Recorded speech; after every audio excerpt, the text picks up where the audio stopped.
Hello everyone. सो कैसे हैं आप सब? आई होप सब अच्छे हैं। अभी हम बात करने वाले हैं फ्री इलेक्ट्रॉन मॉडल के बारे में। इसको आप या तो फ्री इलेक्ट्रॉन मॉडल बोल सकते हो या फिर इलेक्ट्रॉनिक एमिशन भी इसी का नाम है। इवन दो नाम और हैं जो कि मोस्ट फेमस हैं इस टॉपिक के लिए। वो क्या है? Thermodynamic emission and the most important, this is the main, Richardson Dushman equation. इस इक्वेशन के नाम से पर्टिकुलर ये क्वेश्चन पूछा जाता है कि आपको ये इक्वेशन डिराइव करनी है। इन सब चीज़ों के अंदर होगा क्या कि आपके इलेक्ट्रॉन का क्या होगा, एमिशन, कि किस तरीके से आपका इलेक्ट्रॉन एक लोअर एनर्जी स्टेट से अपर एनर्जी स्टेट में जा सकता है। अभी जैसे मान लेते हैं कि ये कोई भी हमारे मेटल की सरफेस है और जो इसकी कंप्लीट एनर्जी है दैट इज़ ई ए हमारे मेटल की कंप्लीट एनर्जी है जिसको हम सरफेस एनर्जी बोल सकते हैं। ठीक है, तो अगर हम बात करें लोअर टेम्परेचर के ऊपर, जस्ट अप्रोक्स एब्सोल्यूट 0 केल्विन के ऊपर, ठीक है, तो हम जानते हैं कि इलेक्ट्रॉन के अंदर क्या होगा, जो फर्मी लेवल होगा हमारे किसी भी मेटल का, वहाँ तक हमारी सभी एनर्जी स्टेट्स फिल होंगी। जैसे सपोज अगर इस लेवल तक हमारा फर्मी एनर्जी है, यानी कि EF जिसको हम बोल सकते हैं, हमारी इस फर्मी एनर्जी तक सारे की सारी जितने भी हमारी शेल्स हैं, जितनी भी एनर्जी स्टेट्स हैं, सभी फिल होंगी। एंड जो इससे ऊपर का एनर्जी लेवल है, यानी कि टोटल हमारी सरफेस एनर्जी है EA, और जहाँ तक एब्सोल्यूट 0 केल्विन के ऊपर हमारी एनर्जी स्टेट्स फिल है वो है हमारा फर्मी एनर्जी लेवल। लेकिन जो बाकी है ये वाला, इसको हम क्या बोल सकते हैं, EA माइनस EF, क्योंकि इन दोनों के बाद जो पेंडिंग है वो इतना ही है। ठीक है, सो यहाँ से हम बोल सकते हैं कि EA हमारी टोटल सरफेस एनर्जी है मेटल की, EF हमारी फर्मी एनर्जी जहाँ तक हमारे स्टेट्स फिल हैं लोअर टेम्परेचर के ऊपर भी, एंड EA माइनस EF है हमारी vacant sheets, vacant energy levels, and जिसको हम बाय डेफिनेशन क्या बोल सकते हैं, the minimum amount of energy necessary to remove an electron from metal is equals to EA minus EF, that is its work function. मतलब कि EA minus EF वो energy है जितनी कि आपको एक इलेक्ट्रॉन को देनी पड़ेगी अगर आपको वो इलेक्ट्रॉन क्या करना है, बाहर निकालना। तो इसलिए हम बोल सकते हैं कि EA माइनस EF क्या है, हमारे मेटल का वर्क फंक्शन। एंड अगर हम बात करें लो टेम्परेचर्स पे, तो फ्री इलेक्ट्रॉन मॉडल के अंदर आपके कोई भी मेटल का फ्री इलेक्ट्रॉन मॉडल है तो आपकी जो ज़ीरो है एनर्जी वो कहाँ पे ली जाएगी, ऑब्वियसली बॉटम में ली जाएगी, अपर तो ली नहीं जाएगी। और एब्सोल्यूट 0 टेम्परेचर के ऊपर जो इलेक्ट्रॉन्स हैं वो फिल करेंगे कहाँ तक, EF एनर्जी लेवल्स तक, यानी कि फर्मी एनर्जी लेवल्स तक। ठीक है, फिर स्टार्ट करते हैं हमारा डेरिवेशन रिचर्डसन-दुशमन इक्वेशन के लिए। सबसे पहले हमें पता है फर्मी डिराक डिस्ट्रीब्यूशन हम कम्प्लीटली स्टडी कर चुके हैं। वहाँ पे नंबर ऑफ पार्टिकल्स के लिए जो रिलेशन आता है वो यही आता है, Ni = GI/e⁻α + βEi+1। इससे सब फैमिलियर है, इसके बारे में ज़्यादा बताने की कोई ज़रूरत नहीं है। ओके, फिर नेक्स्ट हमें क्या निकालना है, नंबर ऑफ इलेक्ट्रॉन पर unit volume that is lying between momentum space P and P+dV।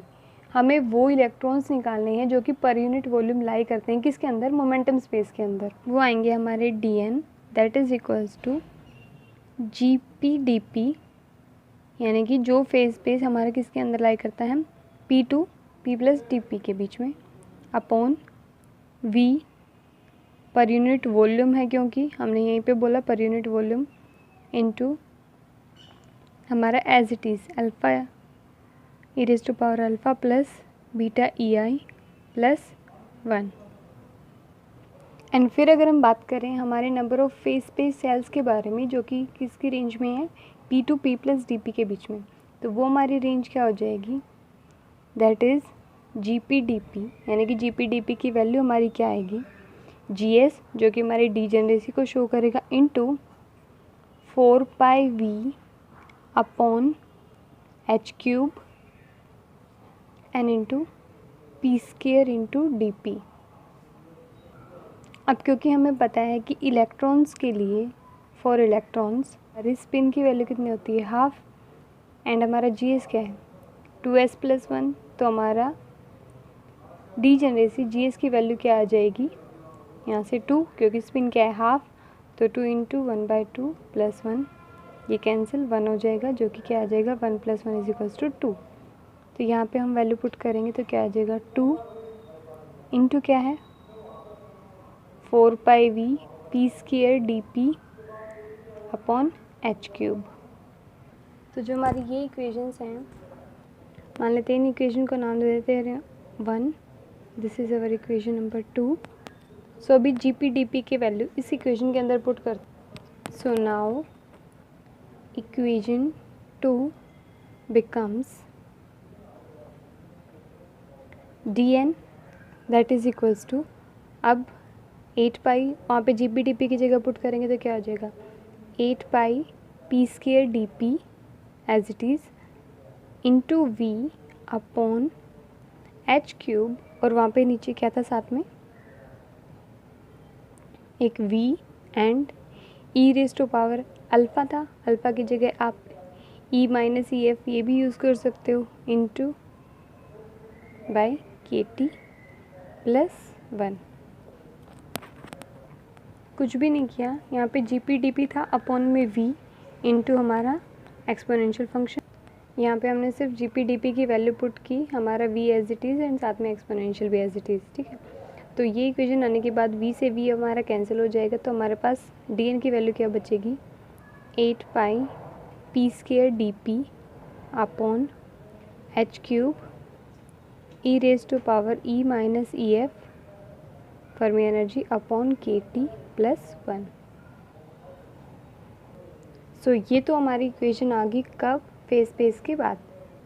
अब अगर हम मोमेंटम को P जो हमारा है उसको m भी लिख सकते हैं, ठीक है। तो अगर यहाँ से हम dP की वैल्यू निकालें तो dP की वैल्यू क्या आ जाएगी m dV। सो इस इक्वेशन के अंदर जो ये हमारी इक्वेशन है इसके अंदर हम P की जगह पुट करते हैं mv एंड dP की जगह mdV। सो इसको नाम दे देते हैं इक्वेशन नंबर 3। तो इक्वेशन नंबर 3 क्या हो जाएगी dN इज इक्वल्स टू, यहाँ पे p² की जगह क्या आ जाएगा m² v², ठीक है, और dP की जगह mdV, यानी कि m की क्या होगी क्यूब, नीचे h की क्यूब है तो क्या लिख सकते हैं m बाई h की क्यूब। अब जैसे ये 8 है तो इसको अलग से ये इतने भी लिख सकते हैं 2 इंटू 4 पाई p² की जगह क्या आ जाएगा v² dV। क्यों, क्योंकि हमारा m वाला पार्ट तो यहाँ पे ऐड हो चुका है, अपॉन क्या बचेगा exponential function e raise to power e minus EF by KT plus 1। सिर्फ कुछ नहीं किया, P की जगह पे क्या रखा है mv एंड dP की जगह पे mdV।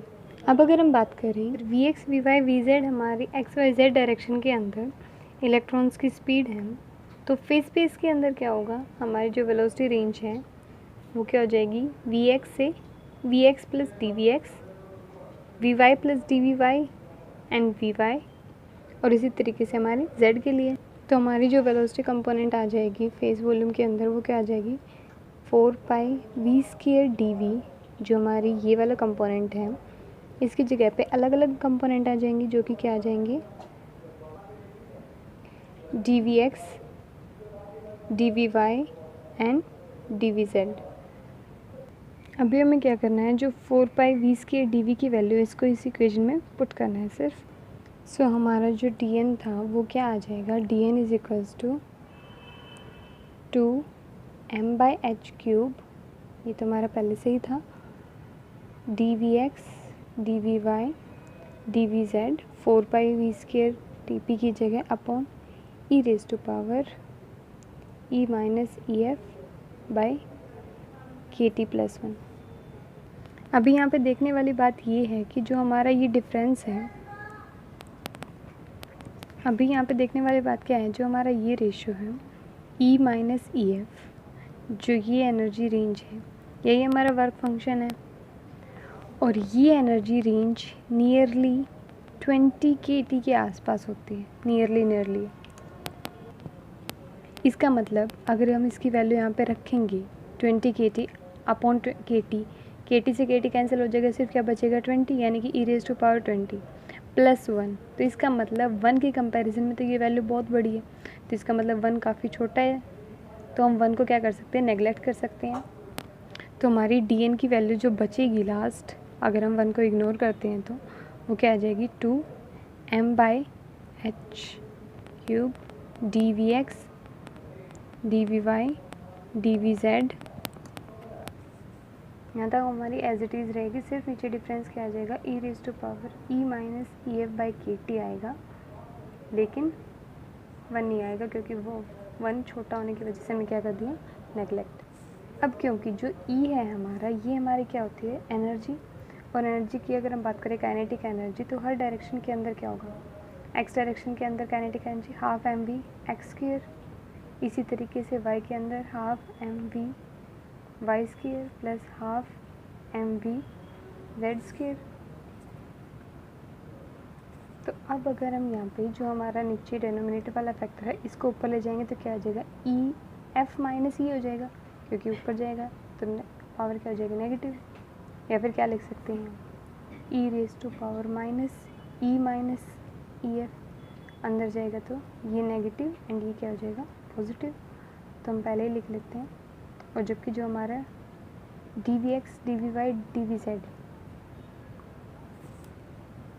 उनके साथ साथ में उनकी एनर्जी, तो यहाँ पे हम क्या लिख सकते हैं, d n is equals to 2m by H cube into, सिर्फ हम एनर्जी की बात करते हैं अभी, तो ये क्या आ जाएगी, E raise to power E F by के T into E raise to power minus E by के टी,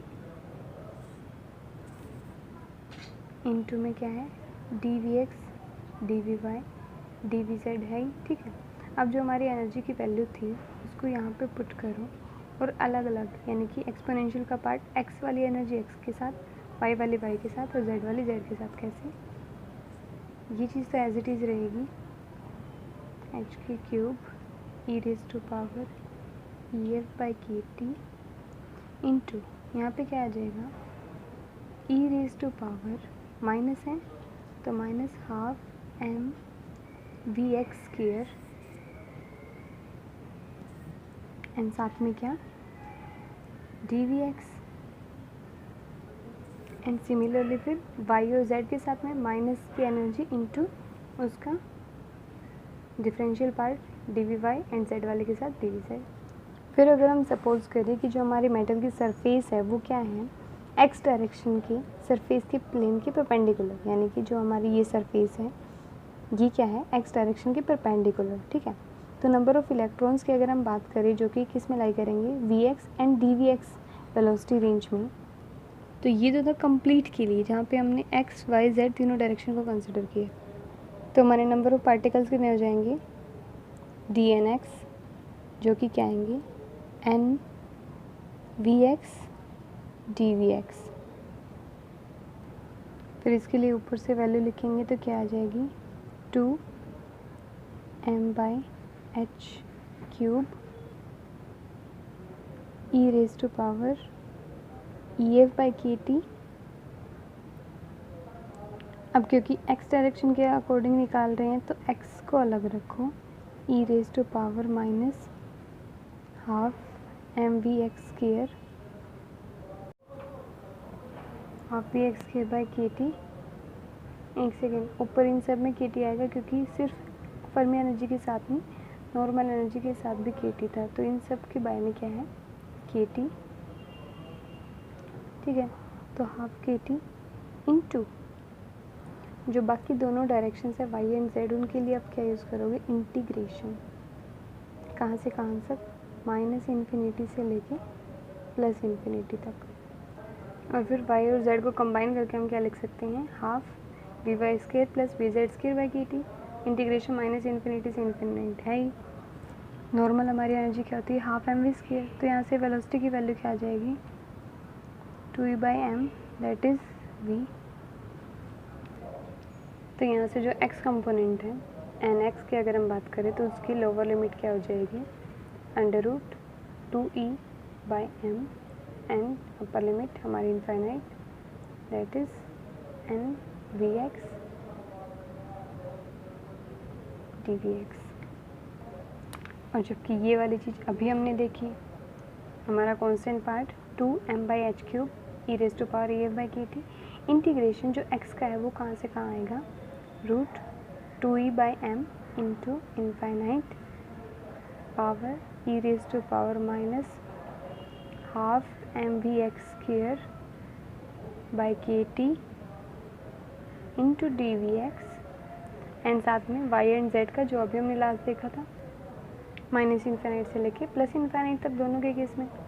तो अभी माइनस इन्फाइनाइट से प्लस इन्फाइनाइट का इंटीग्रेशन इनके लिए ओपन होगा एंड यहाँ पे हमारी अलग लिमिट है, एक इंटीग्रेशन इसके लिए ओपन होगा। इंटीग्रेशन सबको सोल्व करना इजीली आता है तो इजीली कर सकते हैं। दोनों इंटीग्रेशन सोल्व करने के बाद रिजल्ट क्या आ जाएगा, 4 pi m cube k square upon h cube into t e raise to power minus e A minus E f divided by के टी। जनरल इंटीग्रेशन सोल्व करने इनफाइनाइट के लिए एंड ये पर्टिकुलर रेंज के लिए, लेकिन इन केस इनमें भी कहीं डाउट आ जाता है तो आप पूछ सकते हैं। अभी के लिए हमने डायरेक्ट आंसर पुट किया है। तो ये हमारी आ गई नंबर ऑफ पार्टिकल्स जो एक्स डायरेक्शन के अंदर हैं। अब यहाँ से हमें निकालना है क्या, एमिशन करंट डेंसिटी, जिसके लिए हम ये इक्वेशन डिराइव कर रहे थे, रिचर्डसन दुश्मन इक्वेशन जिसको हम बोल सकते हैं। तो emission current density per unit area कैसे निकाल सकते हैं।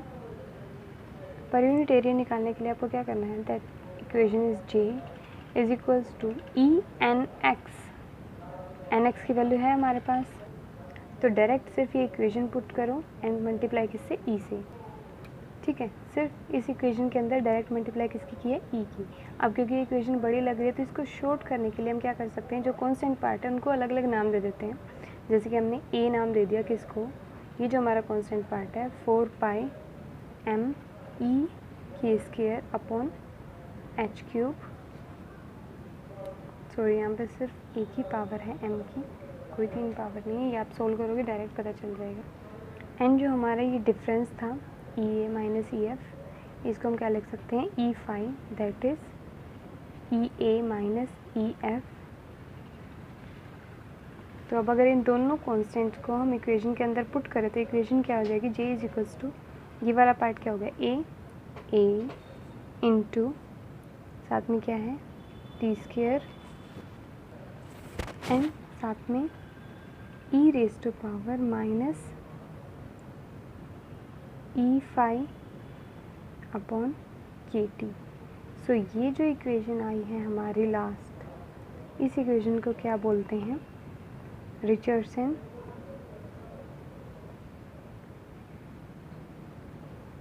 दुश्मन इक्वेशन। सो ये है हमारी इक्वेशन जो कि बताती है कि हमारी एमिशन की करंट डेंसिटी कितनी है पर यूनिट एरिया, यानी कि कितना एमिशन हो रहा है आपके इलेक्ट्रॉन्स का पर यूनिट एरिया में।